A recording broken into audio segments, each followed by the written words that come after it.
Hi, welcome to the Wide Open Road Arts Roving Conversation series. Today's conversation is with Tara Gilbee. Tara's practice entails both studio work and site-specific projects concerned with an underlying psychology that presents as both dark and entrancing. Tara's creative methods combine her medical and scientific background with visual modes of inquiry. So this is Tara Gilbee that we're talking today, who lives and works just outside Castlemaine in Priorstown, and we were just wondering if you wouldn't mind telling us a little bit about the history of your practice, so how you started. Yeah, so I left school and went and trained as a nurse at the Royal Melbourne Hospital, and they train nurses at hospitals. And when I finished my training, I went and did a TAFE course part-time to do art, because I liked both when I was in school, but I thought nursing was practical. Yeah. And then as I was doing the training at the TAFE, I just became more and more interested in that and wanted to do it, and I felt that the nursing could support that. So I had some really good lecturers at the TAFE. I had people like a lot of practicing artists like John Campbell and Stelarc, and yeah, that's really impressive. Well, it was great because they really gave each a different dimension to their practice. Stelarc was great in that he encouraged us to keep art journals, and I haven't stopped doing that since. And the art journal for me is, I've probably done a little bit less actually while I've been doing my masters, but I think stopping and editing what your thoughts are and keeping a flow, keeping a track of them. Sometimes I find some really old ones, and there's still a theme that I can see in my work. So tracking those themes or lost ideas. I think I was reading a book David Lynch brought out called Little Fish, and he talked about that idea of, it was actually about his work in printmaking, how capturing that flurry of ideas is really important for him. So even as a filmmaker, he does other artwork, and the prints that he makes are kind of like precursory visions for his film. Oh, wow. And so I think the TAFE course was a really good way to understand what a practicing artist would be. And then I applied to VCA, and I loved painting, but I was a bad painter. And I went to VCA Open Day, and I thought, this is where I'm coming. This is where I'll be. And but I didn't get into painting. I got into sculpture, and just at that point, I decided that if I didn't get in, I'd make a folio of sculpture. Like, I shifted my thinking just at the point when I got into that. So. And that was a foundational course again, where the first year you did casting, welding, everything to do with construction of an object. That's so great. Like, I wish I'd love to do that. Yeah, and I think that course and that foundational teaching, you can see within the arts institutions some people trying sculptural work now, and they don't understand some of the principles.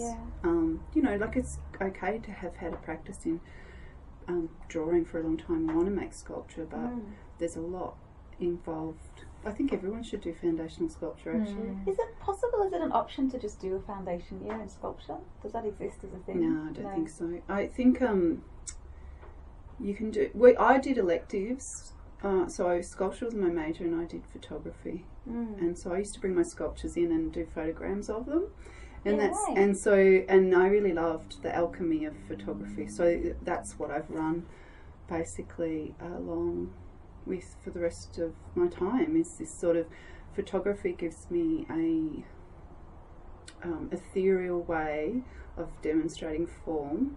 And then sculpture gives me a formal way of expressing things like light in installation and things like that. So, So often I'll use form to kind of evoke ethereal spaces, and then in photography take an approach of diminishing form into an abstraction. Okay. Yeah. So how did you reach that point? What was driving your practice when you started? I think that partly I was exploring my experiences of the body through nursing. Yeah. And I never was really interested in straight abstraction. And when I have abstracted my work later on, it's always been searching for an evocation rather than a formalist abstraction. Yeah. Yeah, so I think that that sort of it's really about the human experience of their body, and I'm also interested in the fabric of spaces, though. Some of the sites and the way that you can reference history or that sort of palimpsest of a space. So sort of drawing a trace. I think I've realised through doing the masters that tracing becomes quite an interesting way of, for me, making something known. So what would you say is there a relationship between tracing and mapping? Are they similar, or do you think I think tracing is taking a reference. It's pulling a reference from material and then integrating it into another form. And in a way, the process that I've used like that is like trying to make the unseen seen. So I did this work when I did a residency at the hospital I trained at when I finished my training. Yeah, so I will kind of finish my training at the VCA, and I didn't know what my place was in the art world. There's lots of little art groups that were forming, and I didn't feel that I was hip enough or sort of fitted. I just wasn't really confident what place my work had, because it was sort of straddling a theatrical body area, and a lot of the artists around me were making very different kinds of work. I just didn't quite figure out where I fitted. So I had a year of existential crisis or whatever, like afterwards, like where do I fit? And then I went to the hospital that I trained at, and I luckily met this person in media and comms and said, can I do an art residency? They're doing them in St Vincent's, how about I do one here? And she said sure. She gave me an old nurse's quarters for a studio. She gave me a whole big black and white film that they had hanging around, and then she introduced me to the radiography department, who also were really open to the idea and let me use their x-ray machines. Amazing. Yeah, it's almost unheard of. Yeah. Well, because I knew the fabric of the place, I didn't really I actually had blonde dreadlocks at the time too, which I didn't mind. They're very open, aren't they? Yeah, but I think that because I was an ex-nurse, and I was still a nurse at the time, but I think I could. They trusted me, and it was about trust and not trying to push, but just see where there was the place to work. And I ended up staying there 3 years. Wow. As the artist in residence. Really? Yeah. Gee. And so from being a bit lost, I did that, and then I had this sort of surge of excitement and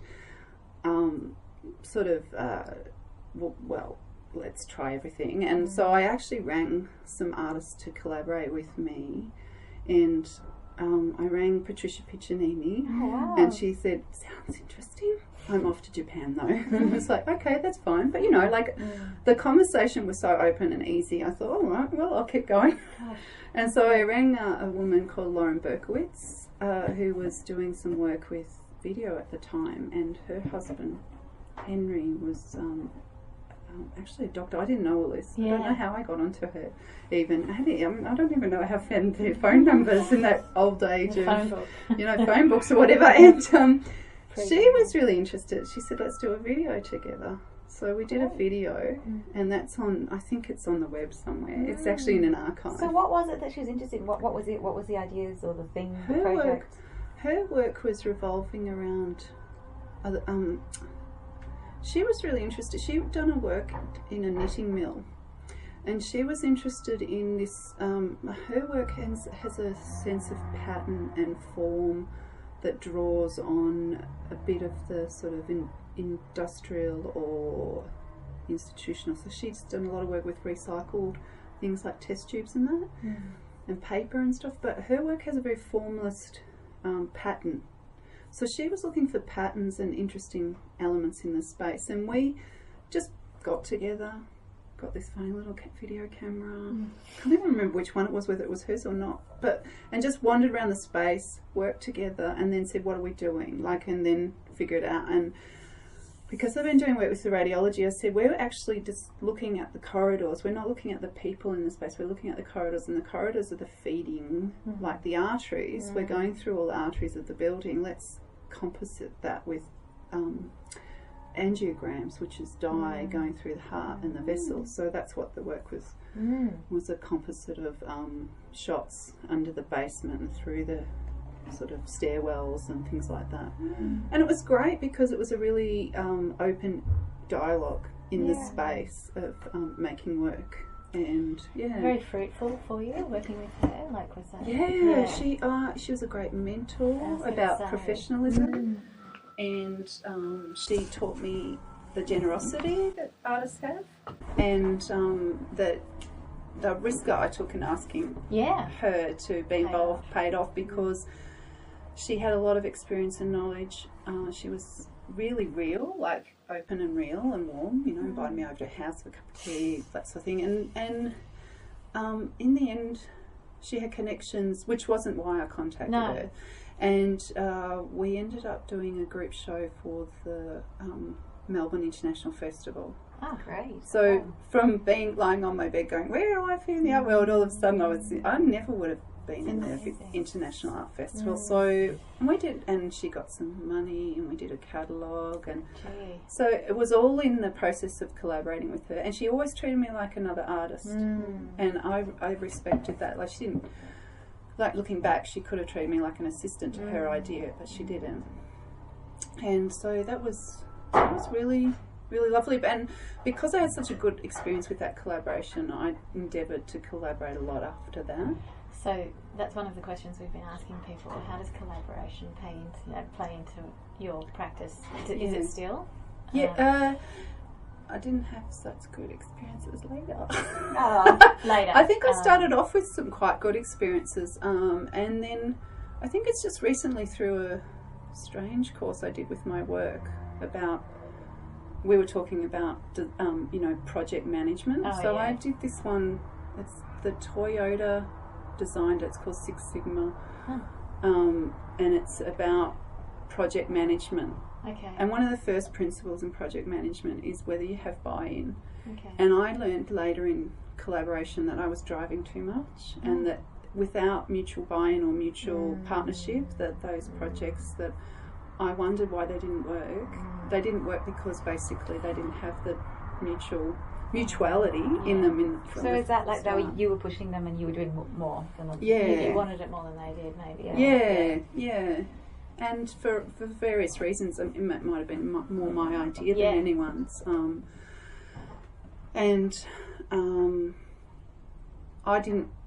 I think that's from all of the experience I've had now and a bit of a breathing space, I can see why. Yeah. And other times I've worked with Jude from Punctum. She's the principal director, so I'm one of a number of artists executing an idea, but she's directing it, and that's a different type of collaboration. That's a different collaboration. Yeah, that's more theatrical based, which artists are not used to. Yeah, no. I would find that quite challenging, I think. Yeah. I think artists. I found it really interesting working with Jude, because if you're a bunch of actors coming together, no one owns the idea.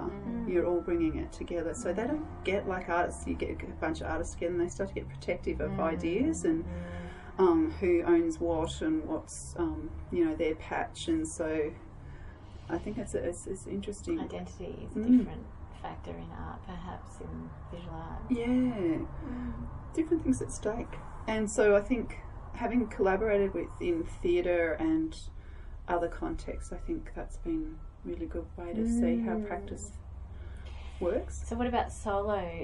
Would you preference solo work over collaborative, or you're happy to do both? How does that? I get a lot out of collaboration. I really like the feeding of ideas and the open way that you can expand your practice.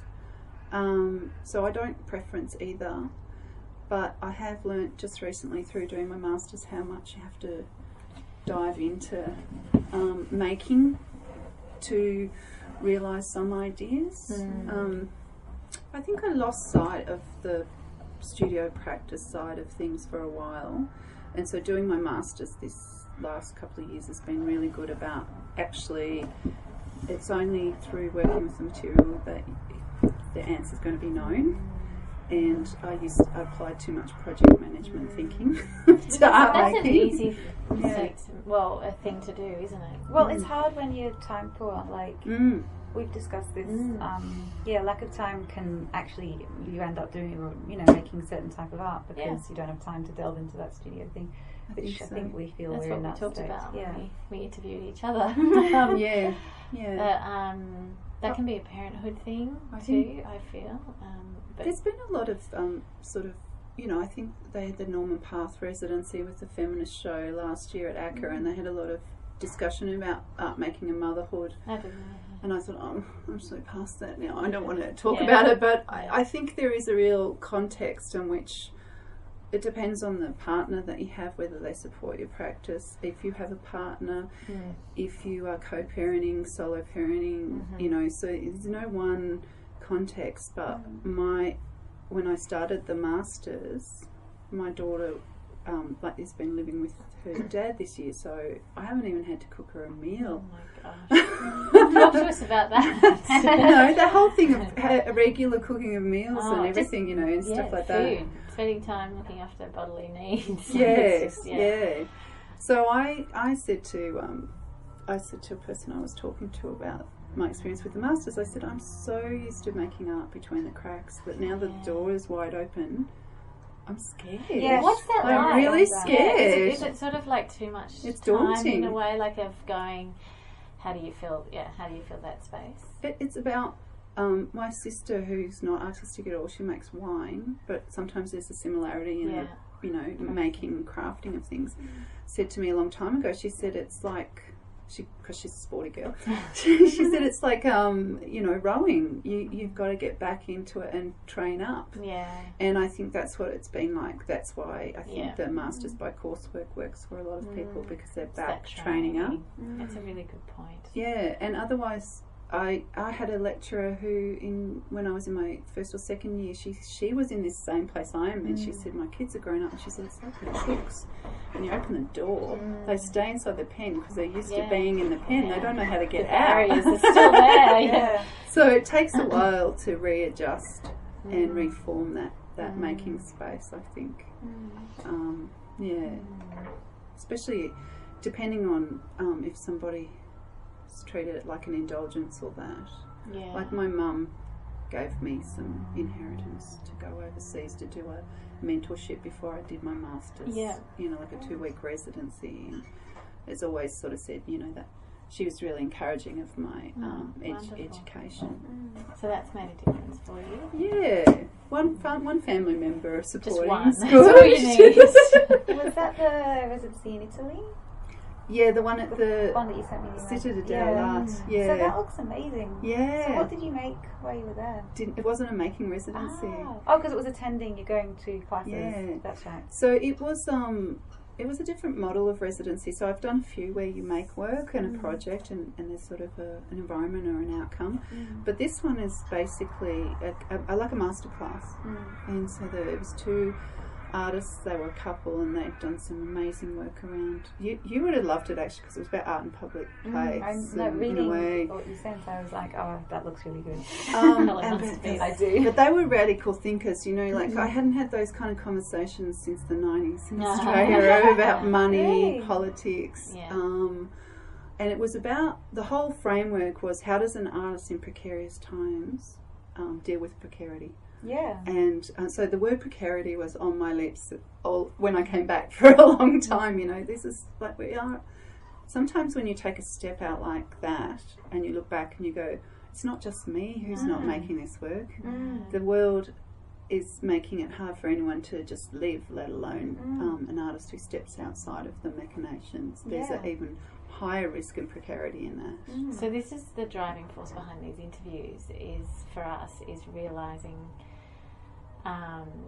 what it requires for us to do the things that we do, and then realising that what is needed to survive for ourselves, but then questioning how it's working for everyone else, given things that we're seeing going on. Like, for me, it's always housing. I'm just blown away at the cost of houses, and I think how artists making their lives work now, and so we're up here, which clearly that's, you know, an obvious reason why people often move up to these sort of areas. It's too expensive here now. But that's my point. Now that's changed. Too late. Yeah. Sorry. So what's happening?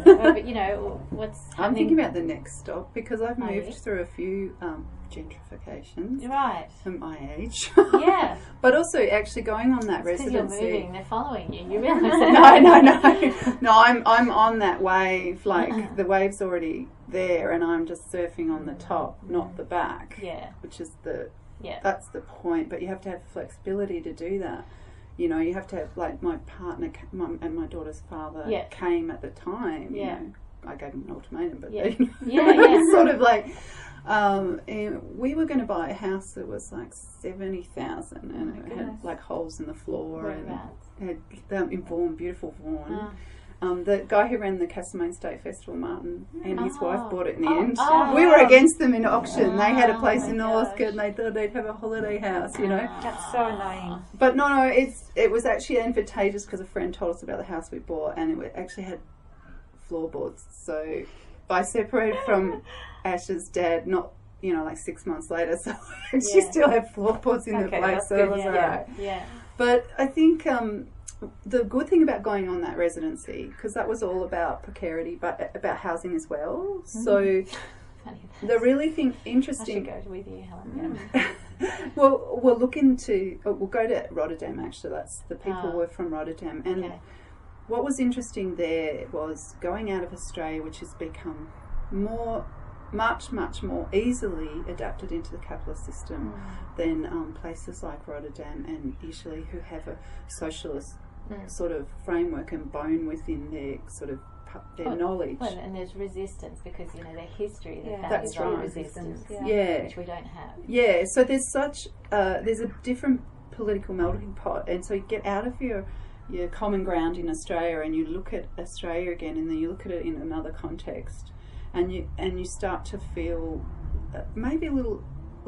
You understand why you don't identify with where you are, but also where other contexts are. So in Rotterdam, they had a gentrification movement through the EU, but because of the EU collapsed, all of the social housing that was being bought up and was going to be turned into a capitalist market no longer had the capitalist market, and so they started to reclaim. Well, so the government had to sort of prevent crises that were occurring in other places, like say Spain and Greece.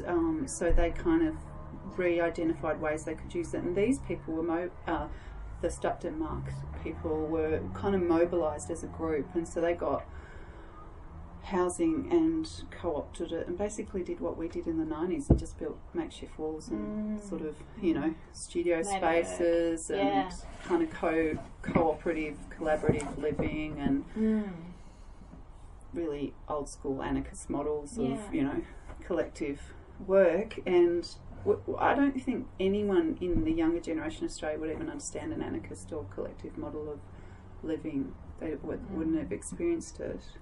I think you're probably right. But which goes back to my experience of actually running a warehouse for 4 years.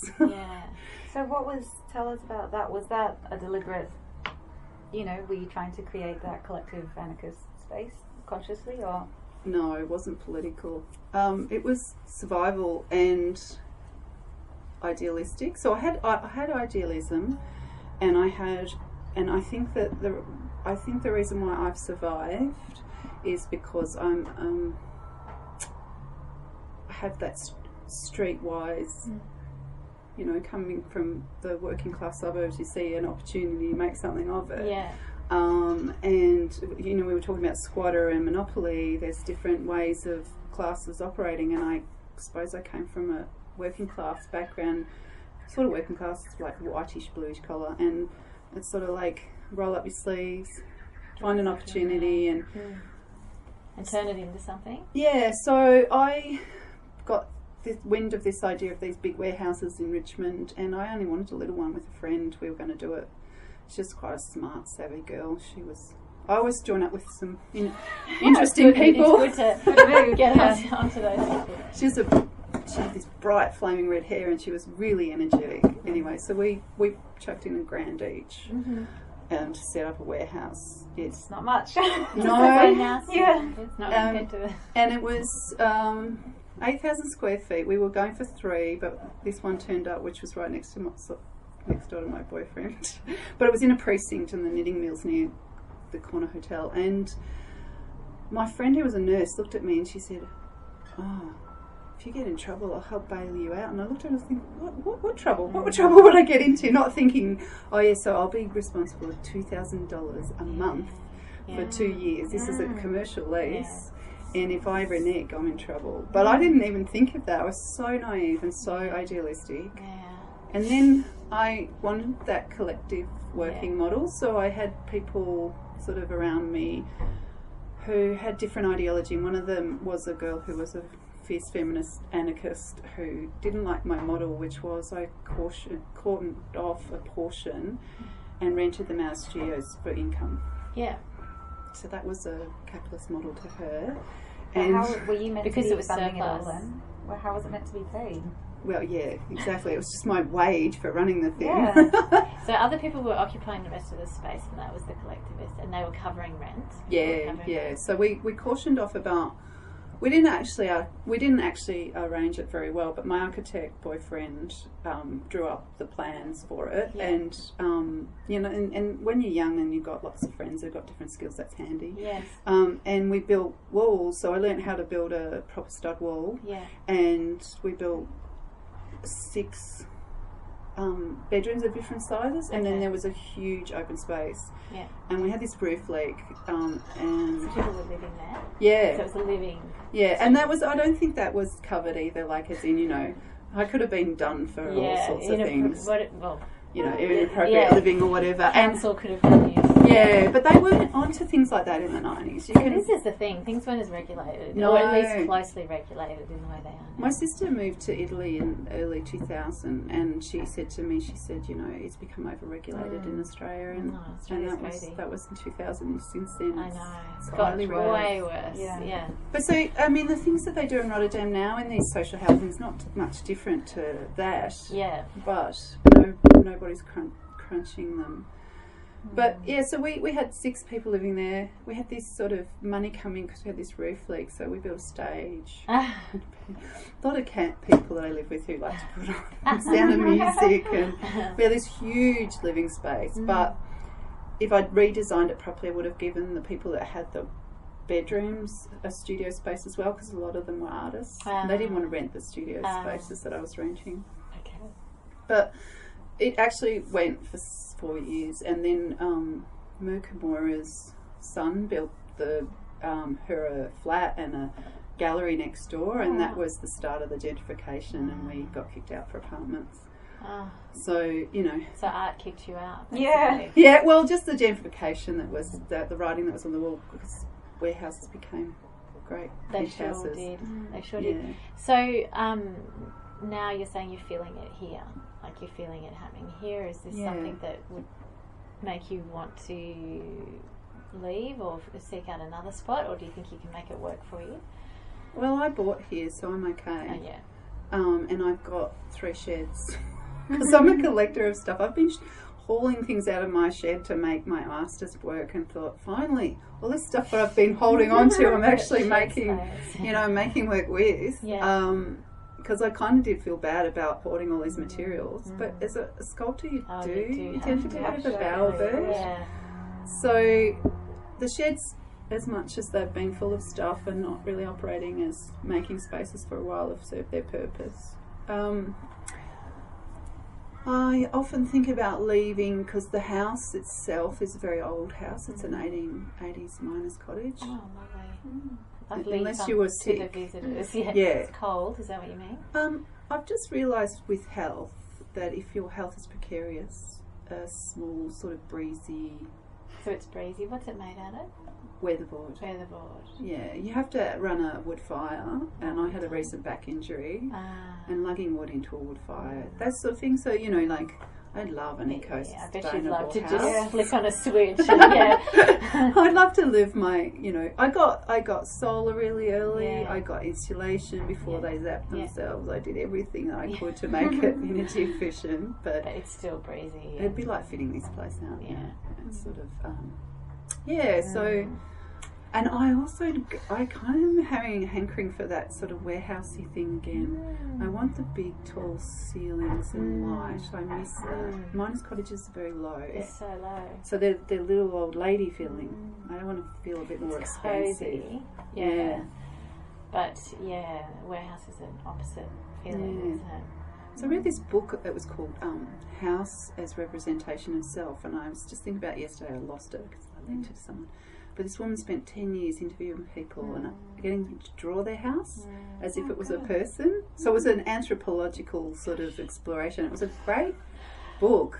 We're going to have to look this up. We're doing a project. We've just done a project. You did, didn't you? And we're about to do some more work sort of along these lines. I'll send you a link to it because yeah. I'm so spearing. I lost the book because I actually found it really interesting because I had a lot of fight about this house and why I was there and that sort of thing, and I realised that it's the enclosure that's always not felt right for me. It's too suffocating. Yeah. And in one of the couples that she interviewed, this architect built this huge cavernous space for his artistic vision, but his wife wanted that. She wanted the enclosed space. She wanted to be held by the house. I have that experience. Taking you to that, I took Helen to a miner's cottage.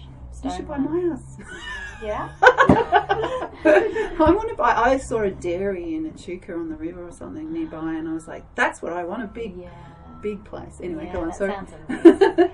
Well, we were just talking about your ideal, I guess, of space to live in, and like Mark, my partner, has said to me, no, he will never live in a space like that because of that height. Yeah. Is he tall? No, he's average height, but the people who live there, the man is quite tall, and he lives in. Yes. Yeah, but Mark's like an absolute no, whereas I quite like it. Yeah. I don't mind big either, actually. Yeah. I like a converted warehouse or an old shed or a barn. That would be my ideal conversion. I think because I like the feeling of indoor-outdoor as well. Yeah. And so the glass and the indoor plants and all that sort of thing. And light. But I think it's sort of interesting. I've been travelling a lot down to Melbourne for my course and back, and that transience too is another way of taking you out of your home and realising what fabric you like or what draws you and what you can live with and what you can live without. Like I like being in Melbourne, but I can't stand the noise. Yeah. I just can't stand. I really have become very like the bird noises and everything that's out in Friarstown is really quite evocative and healing. Yeah. And I wonder whether you would have noticed that if you had stayed in Melbourne, or if that's something that when you've had it, you can't leave it behind, like the serenity, basically. Yeah. Do you think That's that... all my questions. Am I way off? Fine, No, I'm good. But with the all the travel that you do, do you think that affects your practice? Does that feed into it? Yeah. So last year, I'm very kind of autobiographical, always kind of referencing the body, but how I feel spaces might affect my body and bodies. And so when I first started last year, I was thinking about lots of ooze and this kind of consumer. I just felt this impact of, like they call it in Tibetan Buddhism, the hungry ghost. Sort of like this consumerism and this sort of eating energy in the city, So that they're referring specifically to the city thing. That's what the Tibetan the reference to the hungry ghost is about unfulfilled desire. Oh wow, that's cool. And it's this idea that even if you ate 5 pies, you'd still want more, or so it's this unsatiated desire that comes from referencing your life from the point of desire rather than equanimity with yourself. Yeah. And so when I just sort of felt the impact of the city a lot because I wasn't there a lot before that. I mean, I'd come and go. So I had this black ooze sort of thing that I wanted to play with. And then as I was studying, I really wanted to explore form, but I still wanted to personalise it. And then this year it's become the opposite of black. It's like luminous UV, but it's disembodied body because I had this experience with an illness that made me feel disembodied and sort of reconcile my own sense of embodiment because it affected my mind a lot, and by affecting my mind I realised that people can't see that. Like if you've had a brain injury, people can't see the way that would affect you. And but this is often in hindsight. I mean, you make things intuitively often. You're working through your own biography and then you go, oh yeah, that's probably... Yeah, you do. You look back and read it in. Yeah. So for you, is that the way it works? Do you just make intuitively and then you theorise it later? Or how important is the idea as you're actually making? I think I signpost a lot of things with other artists' work and theory. So I'll be working and it's like a re-referencing what's going on. It can even be music, it can be other things like poetry and that. Like I was reading some surrealist poetry, which is very much about an evocation of the body in a you know, disembodied way sometimes, or a desirous way. So I find other references to sort of open up my thinking. I like my supervisor because she's very open in her approach. Recently she sort of pointed at something that I've been talking about a long time, which is sort of making the immaterial material. So it's sort of like you know, if someone uses sound or smell, they're trying to bring materials into play that you can't see, or you know, so evoking experience, not just in the material but in other immaterial aspects that come into play. So I at the start of the year I did a lot of watching art videos like Arts 21 and that. It's kind of like, I just love watching artists at work. So I think that's that kind of feeling the tribe around you and the ways that different people approach it, and then knowing what your ways. And the more that you feel strong in knowing what your strengths and weaknesses are. Like I just had a crit recently and I just realised that I actually love making but I hate finishing. I really don't want to actually resolve it because then it's said. I want to keep the conversation, the question open. That's and interesting. I think a lot of people do that when they do a PhD or a thesis or that. It's like, oh damn, I don't want to actually close this off now. Well, I feel, you know, finished my master's years and years ago, but I felt when I finished it that it wasn't finished, and not just that it wasn't finished, that it was almost a lie. Like I sort of wrapped it up because I knew it needed to be finished in a certain way to get the mark I wanted, so I did that. But I felt like it was a lie. It was. I just made it up. I was just like, oh yeah, so because of that it wasn't true. But then it's still waiting to be, which is probably why I'm interested in more study at some point, because it's still waiting to be pick it up. And but to I be don't answered think truthfully.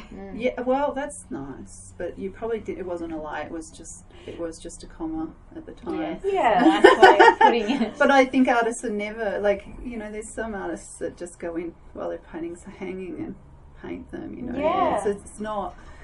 And I don't think that. I think an artist understands an artist. They understand that need to keep working in that dissatisfaction of. Because there's always more to be said, and the idea always feels so much better in your head. So that's what I find hard about sculpture, or what I've been trying to grapple with for 2 years, because the photography work I was doing beforehand is a bit of smoke and mirrors. You can make a lot of things out of, you know, that people can't tell what it is. But sculpture, they can see that this is made out of paper and it's very concrete. They can sort of see the material. So then how do you take them off that material realm and back into the wonder? Because I'm really interested in taking people into that sort of wonder and oh, this could be this or this. I like it sitting somewhere in between, not being stating itself, but being slightly unknown. Yeah, it sounds that's an interesting place to be. I was just thinking a bit more about what you're saying about Rotterdam and how things are different there to Australia. So you think that Australia has been sold out by capitalism because we don't have the same history of resistance? What do you think? What do you foresee happening in Australia? Like, where can this go for artists, for example?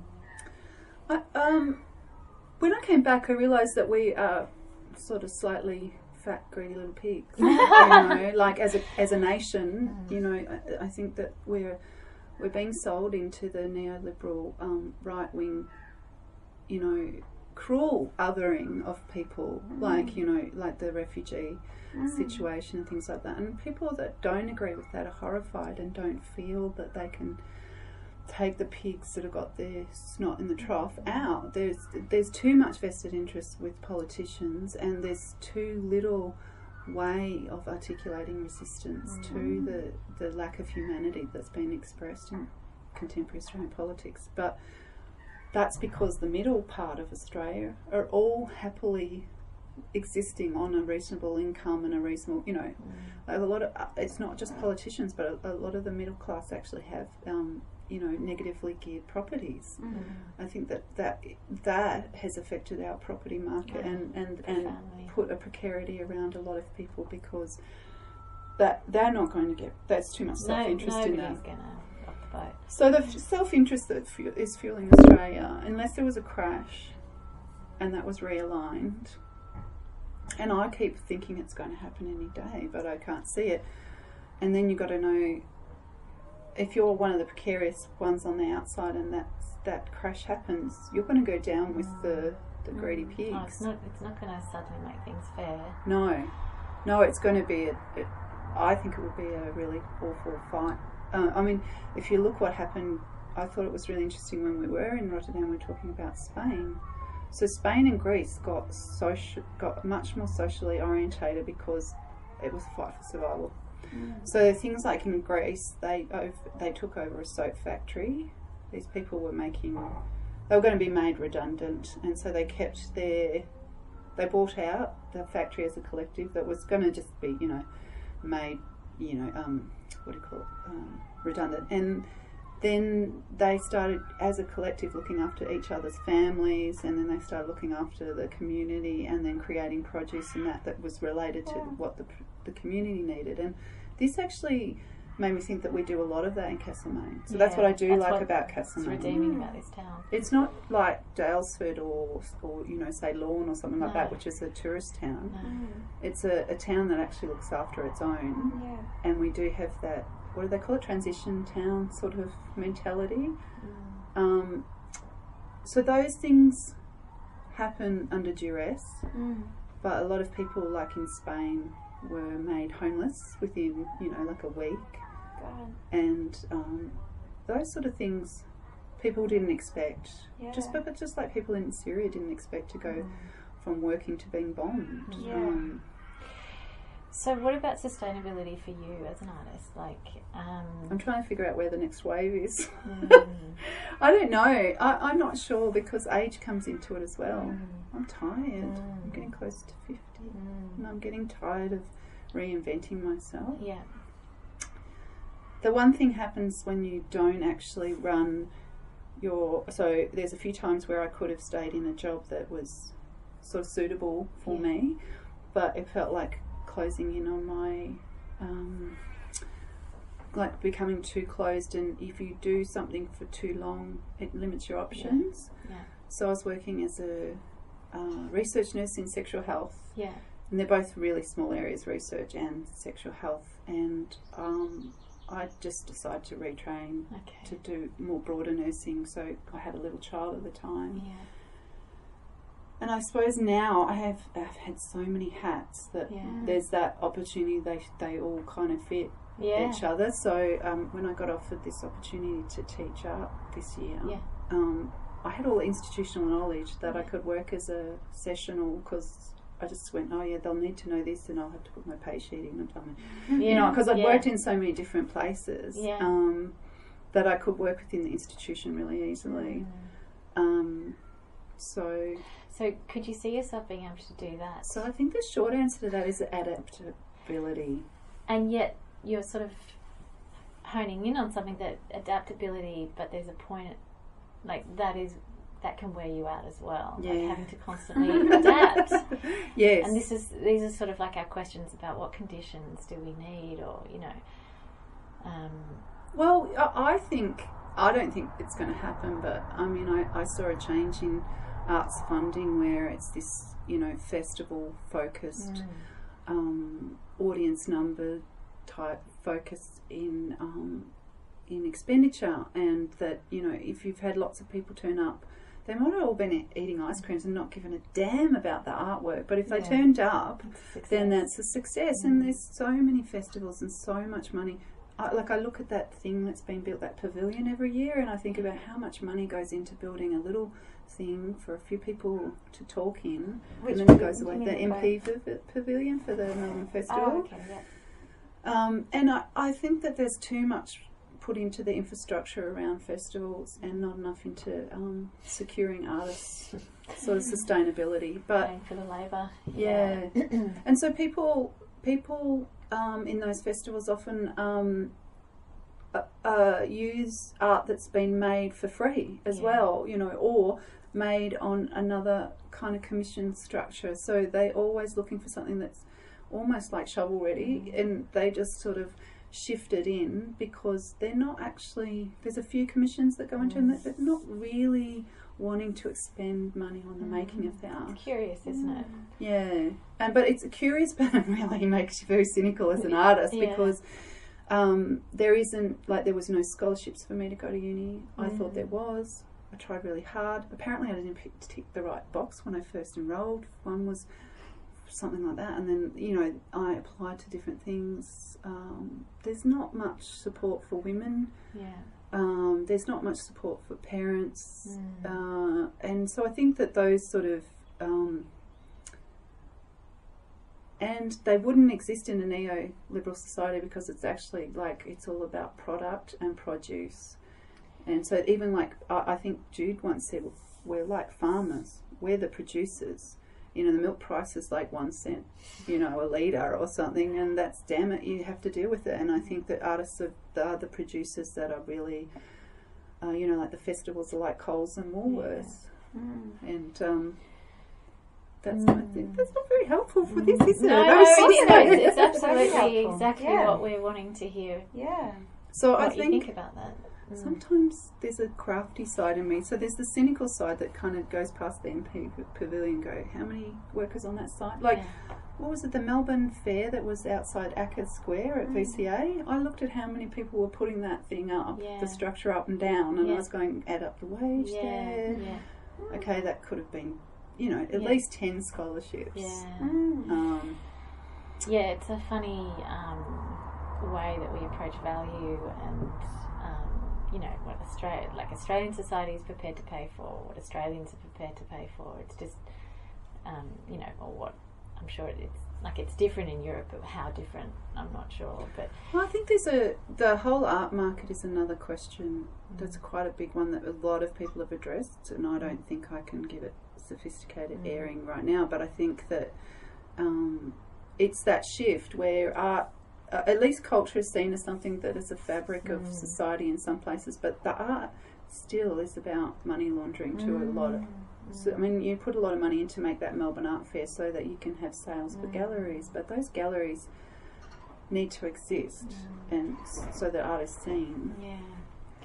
So it's kind of tricky, but I think that, aside from the cynical side of me, there's the crafty side of me, and that's the one that kind of gets a warehouse or gets the residency, or it works with, even just working with artists of with interesting minds and calibre. When I did that thing for the festival, I went to them and said, I've got Lyndall Jones and Domenico De Claro, they're interested in this project, blah blah blah blah. Oh, there's no money. But those artists still want to work with me and still put forward their generosity, and it's the generosity of the mature artists that I've worked with that have kept me afloat. Yeah, we've encountered that too. Yeah. very nice people. Very nice, and they know because they've done. And I want to be that for other artists. Too. That's my own goal. I just want to be able to help people. Yeah, that people have helped us. And I think that it is a small community like that. It's maybe like people who've have the band together because they can't work or this or that.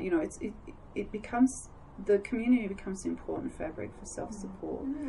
And sometimes who's there for you when you get a prize and they congratulate you rather than get upset or like there's also the ego. If people really genuinely are interested in how hard it is to get by and still helping each other, I think that becomes quite a strong glue. And that's what I've liked going back to VCA, because I've had more of a sense of that around me. But there's the making all the people that are in my course all band together and help each other out, not like I've seen in other places. That's wonderful. Yeah, but we're doing a Masters by Coursework, which is different because we all learn together. Yeah, which is really interesting. So in a way, in response to what you were saying about the precarious, that's the thing. Perhaps one be like a fox. Be like a fox, and band together. A fox. They don't hang out in packs. No, they maybe don't. Not a fox. But they're crafty. A wolf. Well, being you have to be a little bit crafty, so you have to look for opportunities outside of the norm, or know what. So like lots of people go, I applied for a grant and didn't get it. It was like, well, you actually have to research it and make sure it's the right grant, and you've got the right project for it, and even then, you've got 1 in 10 chance. And read it so hard and use all their language and squeeze your thing into there. Pay a writer to do it. I've paid writers. Really? Yeah. So can't be all multi-skills. It's like saying to someone, look, you're an emergency nurse, but can you just do give some chemo today? Like, you just don't do that. So you don't do that with art. But they do. Yeah, so I say to a lot of artists, don't, invest in this. But that's only from trying to do everything and realising I can't. So I stopped trying to be. I realised people. I don't even have grammar. I actually can write better now because I've been at school for longer. But I just have friends who went to the right school, have better grammar. So I got them to write my artist statements because mine were just like a mush of nothingness. And they actually, the writers that wrote my artists, like they wrote for catalogues and that, they actually responded really interestingly to my work and gave me more signposts and clues. Oh, that's a great idea. Yeah. Well, that's the idea of a tutorial or a critique, isn't it? Yeah. Yeah, really. Yeah. Yeah, so I think I did that outside of school. I started forming my own relationships to get that feedback. That's a way that you kind of need some fuel to survive. Yeah. I reckon that's about covered it. Yeah. Thank you so much for talking to us.